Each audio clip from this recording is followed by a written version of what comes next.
Miss Marvel के आज के एपिसोड के अंदर हमने एक बहुत ही ज़्यादा यूनिक एस्पेक्ट को देखा इस पूरे की पूरी शो को, जहाँ पे पिछले 2 एपिसोड्स के अंदर ये शो एक काफ़ी फनी साइड और काफ़ी ज़्यादा नॉन सीरियस नजर आ रहा था और मस्ती मजाक की तरफ चल रहा था। ये आज का शो काफ़ी ज़्यादा सीरियस टोन के ऊपर नजर आया, जहाँ पे अगर हम इसके इंट्रोडक्शन की बात करें तो वहाँ पे आज हमारे पास इस पूरे के पूरे बैंगल के हवाले से हमें एक बहुत ही ज़्यादा ज़बरदस्त किस्म की बैक स्टोरी देखने को मिली है और इस पूरे के पूरे एपिसोड के जरिए एमसीयू को जो है बेसिकली चेंज करने की कोशिश की गई है एक काफ़ी बड़े लेवल के ऊपर। So guys, this is P tiger और आज की इस वीडियो में मैं आपके साथ करने वाला हूँ मिस मार्वल के एपिसोड 3 का ब्रेकडाउन और इसी की चीज़ों के ऊपर हम डिस्कशन करेंगे कि किस तरीके से मिस मार्वल जो है एमसीयू के अंदर काफ़ी बड़ी चेंजेस फ्यूचर में कर सकती है। तो चलिए बिना किसी और बात के फौरन से अपनी आज की इस वीडियो को स्टार्ट करते हैं।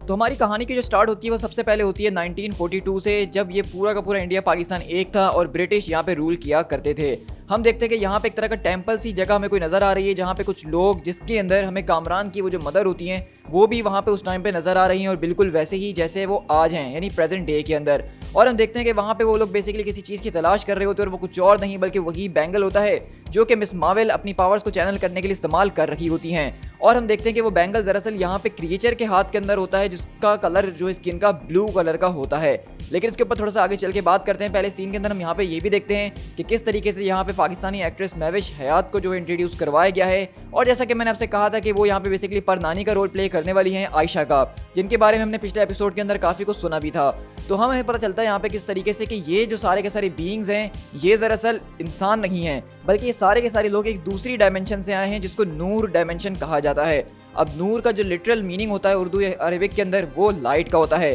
तो ये लाइट डायमेंशन से यहाँ पे सीधा आए हैं, जिनको बताया जा रहा है कि इनको यहाँ पे एग्जाइल करके निकाल दिया गया है, ये अपनी मर्जी से यहाँ पे नहीं आए हैं। और ये जो बैंगल्स है बेसिकली जो ब्रेसलेट है ये इनकी पावर सोर्स को चैनल करने का एक तरीका है और इसका ही इस्तेमाल करके ये लोग सब वापसी जा सकते हैं। लेकिन हम देखते हैं कि यहाँ पे किस तरीके से वो जो ब्रिटिश की जो जंग वगैरह छिड़ी हुई होती हैं उस बीच यहाँ पे आयशा बाकी के सारे लोगों से यानी कि नजमा और उसका जो पूरा ग्रुप था उनसे अलग हो जाती है और वो बैंगल बेसिकली आयशा के पास ही रह जाता है। और इस तरह वो बैंगल बेसिकली आयशा अपनी बेटी सना को देती है, सना मुनीबा को, और मुनीबा से वो मिस मार्वल के पास आ गया है। तो यहाँ पे हम देखते हैं कि किस तरीके से यहाँ पे एक बहुत ही ज़्यादा ज़बरदस्त किस्म की चीज़ को सेटअप कराया गया है जो कि मैंने बिल्कुल भी एक्सपेक्ट नहीं करा था कि मिस मार्वल का इतना ज़बरदस्त और ख़तरनाक ओरिजिन दिया जा सकता है। जहाँ पे बेसिकली ये बताया कि जो ये न्यू डायमेंशन से सारे के सारे लोग आए हैं ये कोई और नहीं बल्कि ये जिन हैं जो कि हमारी अरबिक या उर्दू मिथोलॉजी के अंदर बहुत ही ज़्यादा फेमस हैं। इस्लाम के अंदर, कुरान के अंदर इनका जिक्र है और जिनों को जो है बेसिकली माना जाता है। तो ये बताया जा रहा है कि किस तरह से एमसीयू के अंदर अब जिन जो हैं वो भी एग्जिस्ट करते हैं जो कि एक दूसरी डायमेंशन से आए हैं और ये ब्रेसलेट उन्हीं का एक डिवाइस है जिसके जरिए वो दोबारा अपने वापसी डायमेंशन में जा सकते हैं इसकी पावर्स को इस्तेमाल करके। और इतने टाइम से नजमा और बाकी के सारे लोग जो थे उनकी जो एज इसी वजह से नहीं बढ़ रही थी क्योंकि वो लिटरली जिन हैं और उनको कितने अलग अलग नामों से यहाँ पे बेसिकली बुलाया जाता है और इन सारे के सारे नामों में से कोई भी नाम ऐसा नहीं है जो कि एमसीयू के अंदर इसको कहीं पे लिंक करता हो। तो ये बिल्कुल एक कॉमिक से हटके इन्होंने चीज़ को इंट्रोड्यूस करवाया है इस पूरी की पूरी सीरीज़ के लिए और सच में मुझे तो इसमें बहुत ही ज़्यादा मज़ा आ रहा है। लेकिन इसी के बाद हम चलते हैं कि यहाँ पे ब्रूनो के पास बेसिकली मिस मार्वल आती है और उसको ये सारी की सारी कहानी बताती है कि इस वक्त यहाँ पे हुआ है तो क्या हुआ है। तो ब्रूनो ये सारी की सारी चीज़ें सुन के काफ़ी ज़्यादा शॉक में होता है और कमाला उससे बोलती है कि तुम्हें कुछ ना कुछ अपना दिमाग लगा के एक ऐसी इंटरडायमेंशनल डिवाइस को बनाना होगा कि हम इन सारे के सारे जिनों को मेरे ब्रेसलेट की पावर की मदद से वापसी उनके डायमेंशन में भेज सकें ताकि वो यहाँ से जा सके और हम लोग अपने रास्ते अपना काम करते रहें। तो यहाँ पे हम देखते हैं कि ब्रूनो बताता है कि इसको करना पॉसिबल तो है लेकिन इसके अंदर चांसेस एरर के बहुत ही ज़्यादा हैं क्योंकि वो यहाँ पे एक साइंटिस्ट का जिक्र करता है जो कि कोई और नहीं बल्कि एरिक सेल्विग होते हैं। अब अगर आपको एरिक सेल्विग याद नहीं तो मैं आपको बताता चलूँ कि ये वही हैं जो कि हमें थॉर के पहले पार्ट के अंदर नजर आए थे, जो कि जेन फोस्टर के साथ एक ज़बरदस्त किस्म के साइंटिस्ट मौजूद थे।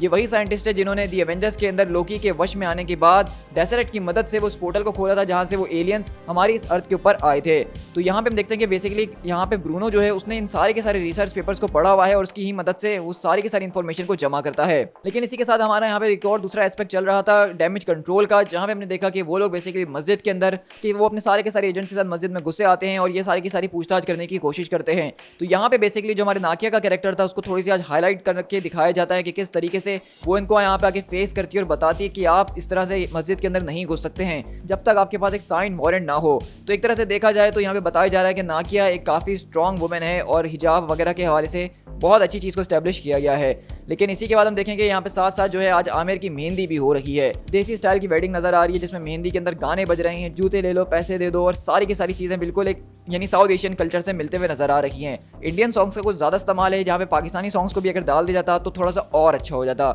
लेकिन मुझे कोई शिकायत नहीं है इस बात से। इसी के साथ अगर हम इस पूरे के पूरे वेडिंग डांस की बात करें तो यहाँ पे इस पूरी की पूरी वेडिंग के अंदर हमें एक छोटा सा कैमियो भी देखने को मिलता है जो कि सना अमानत का होता है, जो कि दरअसल मिस मार्वल की को क्रिएटर भी जिसको आप मान सकते हैं, जो कि इस पूरे के पूरे शो की प्रोड्यूसर भी हैं। और मिस मार्वल के हवाले से वही काफी ज्यादा एक्टिव रहती और वही केविन फाइगी के पीछे लगी हुई थी एमसीयू में मिस मार्वल को लाने के लिए शुरू से ही। लेकिन अब हम थोड़ा सा बात करते हैं अपने उन सारे के सारे जिनों के ऊपर कि उनके साथ चल क्या रहा है। तो हम देखते हैं कि बेसिकली कामरान जो है वो नजमा से बात करने की कोशिश करता है और उसकी माँ बताती है कि किस तरीके से वो लोग जो हैं अब यहाँ पे और ज़्यादा इंतजार नहीं कर सकते हैं, उनको किसी ना किसी तरीके से फ़ौरन वहाँ से निकलना होगा। और अब वो कमाला से सिर्फ रिक्वेस्ट नहीं बल्कि उसको जाके ज़बरदस्ती करने की कोशिश करेंगे। और इसी तरह नजमा अपने सारे के सारे जिनों के साथ वहाँ पे उस वेडिंग के अंदर पहुँचती हैं जहाँ पे कामरान उसको बॉन्ड करने की कोशिश करता है, लेकिन तब तक काफ़ी देर हो जाती है। तो यहाँ पे हम देखते हैं कि किस तरीके से ये जिन जो है अपने ज़बरदस्त किस्म के वेपन्स अपने अंदर से ही चैनल करके वहाँ पे कमाला के ऊपर अटैक कर रहे होते हैं। अब इस पूरी की पूरी फाइट के अंदर कमाला जो है उनके ऊपर ज़रा भी अटैक करने की या लड़ने की कोशिश नहीं करती है, क्योंकि ये चीज़ मुझे बहुत ज़्यादा मज़ेदार लगी कि उसको अभी ये पावर्स नहीं मिली हैं।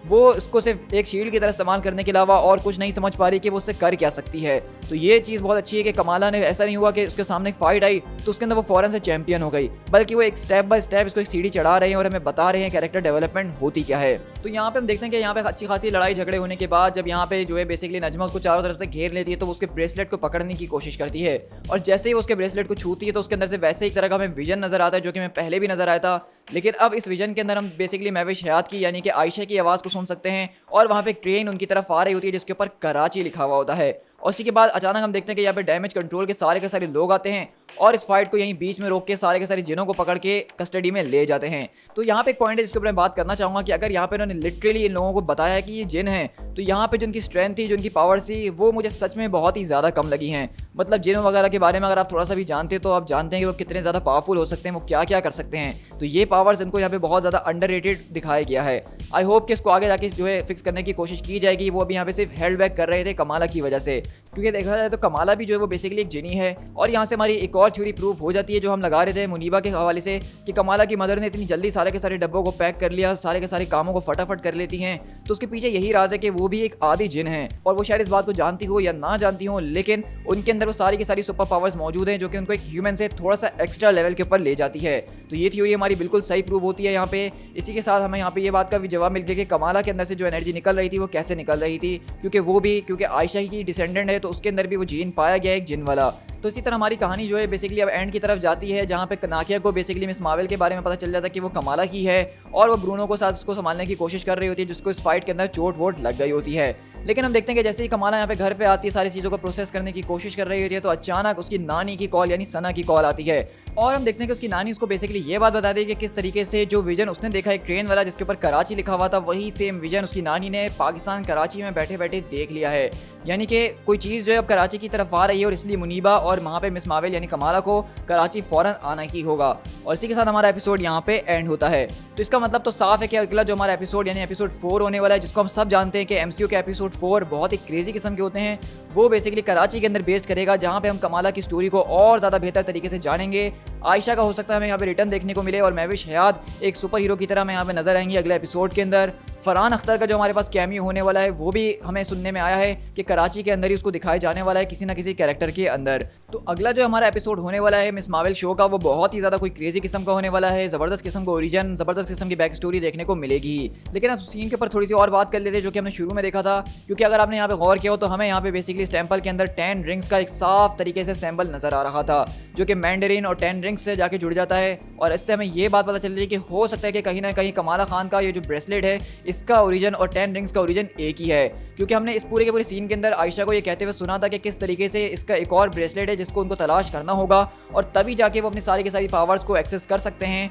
और वो वापसी अपने घर पे जा सकते हैं। लेकिन वो उनको यहाँ पे कहीं पे भी दूसरा ब्रेसलेट मिलता नहीं है। तो क्या ऐसा तो नहीं है कि जो दूसरा ब्रेसलेट है वो दरअसल कुछ और नहीं बल्कि मैंडरिन के 10 रिंग्स ही हैं और उसको जब एक साथ मिलाया जाएगा तो वो एक ब्रेसलेट के अंदर बदल जाएंगे। और यही सबसे बड़ी वजह हो सकती है कि हमने देखा कि शैंग-ची के पोस्ट क्रेडिट सीन के अंदर मिस मार्वल और ब्रूस बैनर ये बात करते हैं कि किस तरीके से इसकी पावर सोर्स जो है, पावर ओरिजिन जो है, वो इस यूनिवर्स के अंदर होने वाला कोई भी नहीं है। ना ही इसको किसी एलियन ने बनाया, ना ही इसको किसी और प्लेनेट पे बनाया गया है, लेकिन कोई चीज़ इसकी तरफ आ रही है। तो ये इसलिए हो सकता है क्योंकि यहाँ पे हम जिस ब्रेसलेट की बात कर रहे हैं वो इस डायमेंशन का नहीं बल्कि नूर डायमेंशन का है। तो यानी कि इसके बारे में कैप्टन मार्वल को तो पता ही नहीं होगा क्योंकि वो एक अलग डायमेंशन है और ब्रूस बैनर ने अभी तक उस डायमेंशन को एक्सप्लोर नहीं किया होगा। इसी वजह से उनको उसका ओरिजिन समझ में नहीं आया। तो हो सकता है कि यहाँ पे टेन रिंग्स की तरफ जो चीज़ आ रही थी बल्कि कुछ और नहीं, हो सकता है कि वो खुद आयशा ही हो जो कि इतने टाइम से एक ब्रेसलेट को हासिल करने के बाद दूसरे की तलाश कर रही थी। लेकिन इस वक्त आयशा है कहाँ पे? क्या वो किसी डायमेंशन के अंदर वापसी फंस गई है या इतने टाइम से वो क्या कर रही है, इसके बारे में कोई भी अभी नॉलेज नहीं है। बस यहाँ पे ऐसा हो सकता है कि इस शो के ओरिजिन के साथ साथ हमें यहाँ पे मिस मार्वल का ओरिजिन तो देखने को मिला ही है कि किस तरीके से वो एक जिन है, लेकिन यहाँ पे हमें शायद ये भी पता चल जाए कि किस तरीके से टेन रिंग्स जो हैं वो भी इसी नूर डायमेंशन से बिलोंग करते हैं और तभी वो इतने ज़्यादा पावरफुल थे। So guys, with that being said मैं इस वीडियो को यहीं पर रैप अप करता हूं। तो आप लोग मुझे ज़रूर बताइएगा कि आपको आज का एपिसोड कैसा लगा है। साथ ही साथ अगर आपको मेरा ये ब्रेक डाउन और इसमें जो मैंने कुछ थ्योरीज आपके साथ डिस्कस करी हैं आपको पसंद आई हैं तो कमेंट करके बताना बिल्कुल भी मत भूलिएगा। इसी के साथ आप चैनल पे फर्स्ट टाइम आ रहे हैं तो चैनल को सब्सक्राइब करना बिल्कुल भी मत भूलिएगा ताकि आप इस तरह के ऑसम ब्रेक डाउन्स और रिव्यूज़ को मेरे चैनल के ऊपर इंजॉय कर सकें। साथ ही साथ मुझे फेसबुक और इंस्टाग्राम पर फॉलो ज़रूर कीजिएगा जहाँ पे मैं चैनल के हवाले से अपडेट और न्यूज़ वगैरह को शेयर कर ही रहा होता हूँ। So guys, this is P tiger. मिलते हैं अपने मिस मार्वल के किसी और एपिसोड ब्रेक डाउन के साथ। Till then, thank you so much.